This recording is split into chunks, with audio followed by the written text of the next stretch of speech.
ಶಿವಕುಮಾರ್ ಕುಟುಂಬ ವರ್ಗದವರು ಪ್ರತಿ ವರ್ಷದಂತೆ ಈ ವರ್ಷವೂ ಕೂಡ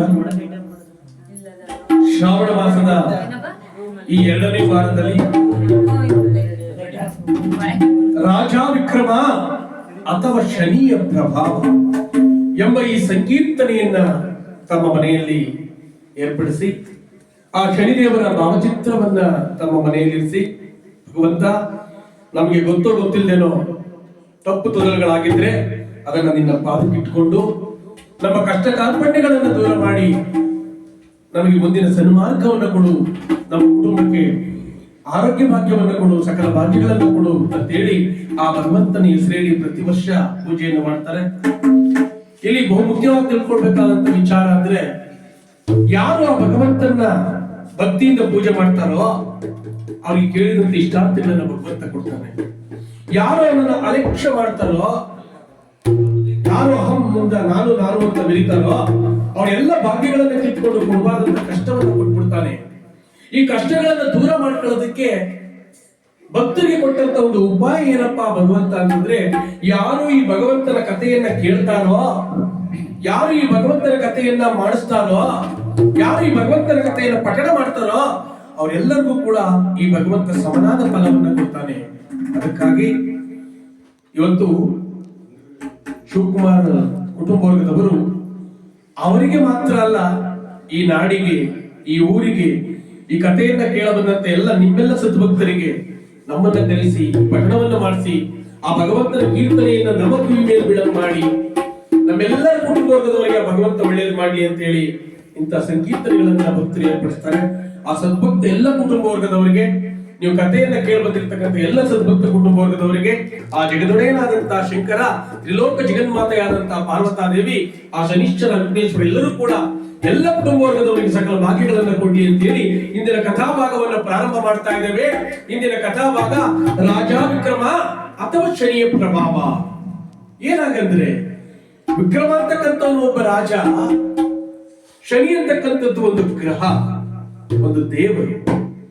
ಆ ಭಗವಂತನಿಂದ ವಿಕ್ರಮ ರಾಜನಿಗೆ ಯಾವ ರೀತಿ ಕಷ್ಟ ಬಂತು, ಅದು ಹೇಗೆ ನಿವಾರಣೆ ಆಯ್ತು, ಆ ಕಥೆಯನ್ನ ಕೇಳದಂತ ಸತ್ಯೇಂದ್ರ ಚೋಳನಿಗೆ ಹೇಗೆ ಕಷ್ಟ ರೋಗ ನಿವಾರಣೆ ಆಯ್ತು, ಹಾಗೆ ಆ ಭಗವಂತನ ಕಥೆಯನ್ನ ನಾವು ಕೇಳಿ ನಮ್ಮ ಕಷ್ಟ ಕಾರ್ಪಣ್ಯಗಳು ದೂರವಾಗ್ಲಿ ಅಂತೇಳಿ ಇಂದು ಭಕ್ತಿ ಸಮರ್ಪಣೆಯನ್ನ ಮಾಡ್ತಾ ಇದ್ದೇವೆ.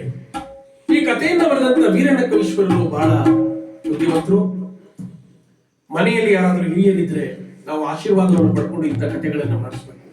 ತಂದೆ ತಾಯಿನ ದೂರ ಹಾಕಿ ಮಾಡುವಂತದ್ದಲ್ಲ ಇವು, ಅತ್ತೆ ಮಾವನ್ನ ದೂರ ಹಾಕಿ ಮಾಡುವಂತದ್ದಲ್ಲ, ಹಿರಿಯರನ್ನ ದೂರ ಹಾಕಿ ಮಾಡುವಂತದ್ದಲ್ಲ. ಈ ಕಥೆಯ ಭಾಗದ ಸಂದೇಶ ಕೂಡ ಅದೇ ಇದೆ.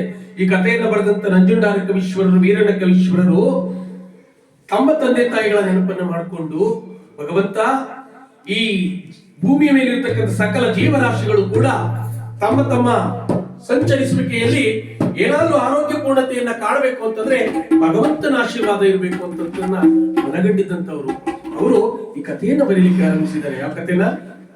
ಶನಿಯ ಪ್ರಭಾವ. ಕಥಾ ಮಾಡಕ್ ಕರೆಸಿರೋದು ನಿಮ್ನ. ನೀವು ನೆಟ್ಗೆ ಕಥೆ ನಿಮ್ಗೆ ಅರ್ಥ ಆಗ್ಬೇಕು, ಆ ಭಗವಂತನಿಗೆ ಅರ್ಪಿತ ಆಗ್ಬೇಕು.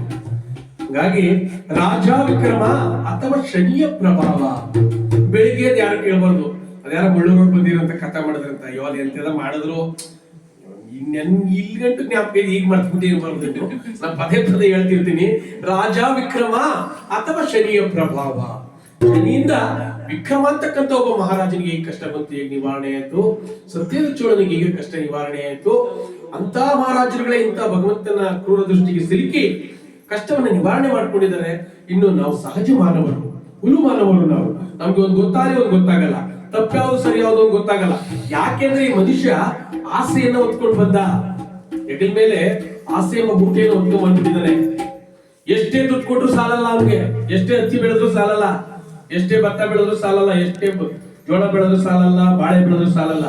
5 ಲಕ್ಷ ಮನೆ ಬಂದಿರ್ತ, ಯಾರಾದ್ರೂ ಬಂದು ನೆಂತಾರೆ ಬಾಳೆ ಮಾಡಿದ್ರೆ ಒಂದು 5,000 ರೂಪಾಯಿ ದುಡ್ಡು ಕೊಡಿ ಅಂತಂದ್ರ, ಅಯ್ಯೋ ಅದ್ ಯಾತಕ್ ಮಾತಾಡಿಯ, ಹಿಂಗ ಬಂತು ಹಂಗ ಹೋಯ್ತು, ಹಿಂಗ ಬಂದದ್ದು ಎಲ್ಲಿಂದ ಬಾಳೆಯಿಂದ, ಹಂಗ ಬಂದ ಬ್ಯಾಂಕ್ ಅವ್ರ ಹಂಗೆ ಅಯ್ಯೋ ಅಯ್ಯೋ ಅಯ್ಯೋ ಅದ್ ಯಾತಕ್ ಮಾತಾಡಿಯ, ನಮ್ಮ ಮಟ್ಟಿ ಬಾಳಾಟು ಒಂದ್ ಬಾಳಾಟು ಹಿಂಗ 5 ಲಕ್ಷ ತನ್ನ ನನ್ ಮಗ ನೆನ್ನ ಕಮಲಗಿದ್ದೆ ನಿಜ. ಅದ್ಯಾತಿ ಕೇಳಿ ಅಪ್ಪ ಈ ಕಷ್ಟವಾ ಹಂಗೋಯ್ತು, ಹೆಂಗೋಯ್ತು ಅಂತ ಹೇಳಲ್ಲ ಅವ್ರು, ಹಂಗೋಟಾಯ್ತಂತ ಅದ್ ಕೈ ಕಾಲ ಎಲ್ಲ ಬಂದ್ಬಿಟ್ಟು ಬಂದೆ.